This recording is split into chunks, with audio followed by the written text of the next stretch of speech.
উপন্যাস শেষ চিঠি, লেখিকা সাইমা সুলতানা, মুখিকা তাসফিয়া জাহান রত্না।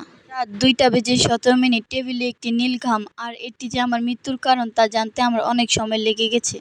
আমার নাম নেহা। আমরা যৌথ পরিবার। আমার বাবারা 3 ভাই, তাদের কোনো বোন নেই। আমার বাবার নাম সাইফুল শেখ। 3 ভাইয়ের মধ্যে আমার বাবাই সবার বড়। মেজো চাচার নাম সাইদুল, আর ছোট চাচার নাম শারফুল। আমরা 2 বোন আর আমি ছোট। আমার বড় আপুর নাম দিশা। মেজো চাচার এক ছেলে নাম মাহাদি শেখ, ছোট চাচার এক ছেলে এক মেয়ে। তার বড় মেয়ে নাম রাইসা, ছেলের নাম রোহান। ক্লাস 8-এ পড়ি, সবেমাত্র 14তে পা দিলাম। আমার আপু ফার্স্ট ইয়ারের ছাত্রী। মাহাদি ভাইয়া পড়ে ভার্সিটিতে।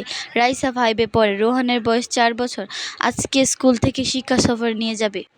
জায়গাটি সোনারগাঁওয়ের জাদুঘরে। আমি আর আমার বেস্ট ফ্রেন্ড যাব। খুব কষ্টে বাবাকে রাজি করিয়েছি। আমরা বাসে করে যাব। ওহ, বলা হয়নি, আমার বেস্ট ফ্রেন্ডের নাম মনি। আজকে মনি আগে চলে এসেছে। আমার আসতে একটু দেরি হয়ে গেছে, তাই আমি ওর পাশে জায়গা পাইনি। বাসে শুধু একটি সিটে খালি, সেটি একটি ছেলের পাশে। ছেলেটির নাম নিশান।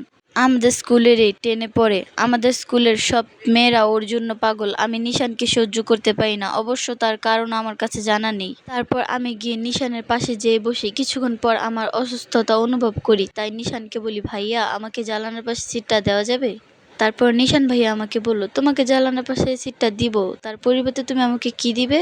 নেহা বলল, আমার কাছে তো আপনাকে দেওয়ার মতন কিছুই নেই, তাও যদি আমার সামর্থ্যের মধ্যে চান তাহলে আমি অবশ্যই দিব। আমি তোমার কাছে যা চাই তা তুমি এখন দিতে পারবে না, সময় হলে চেয়ে নিব। তারপর নিশান ভাই আমাকে জানালার পাশে সিটটি দেয়।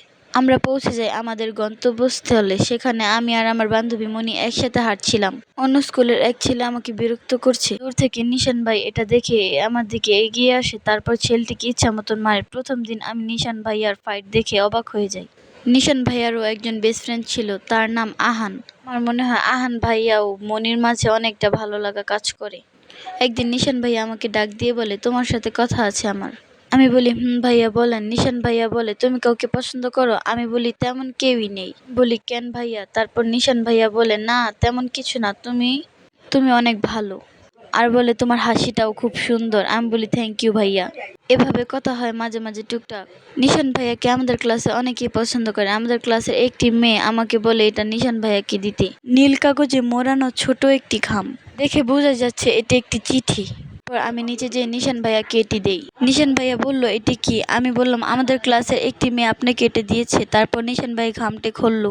তারপর নীল খাম থেকে চিঠিটি বের করে পুরোটা পড়লো। পড়ার পর আমাকে এমন একটা কথা বললো যা শোনার জন্য আমি প্রস্তুত ছিলাম না। পরে আমার সাথে কি হয় এটা যদি দেখতে চান তাহলে দ্বিতীয় পার্টে আমি এটা দিয়ে দিব। যদি উপন্যাসটি আপনাদের কাছে ভালো লেগে থাকে তাহলে অবশ্যই লাইক, কমেন্ট, শেয়ার এবং ফলো দিয়ে যাবেন পেজটি। যদি দ্বিতীয় পর্ব চান তাহলে অবশ্যই কমেন্ট করবেন, তাহলে আমি অবশ্যই দ্বিতীয় পর্ব দিব। যাই হোক, সবাই ভালো থাকবেন, সুস্থ থাকবেন।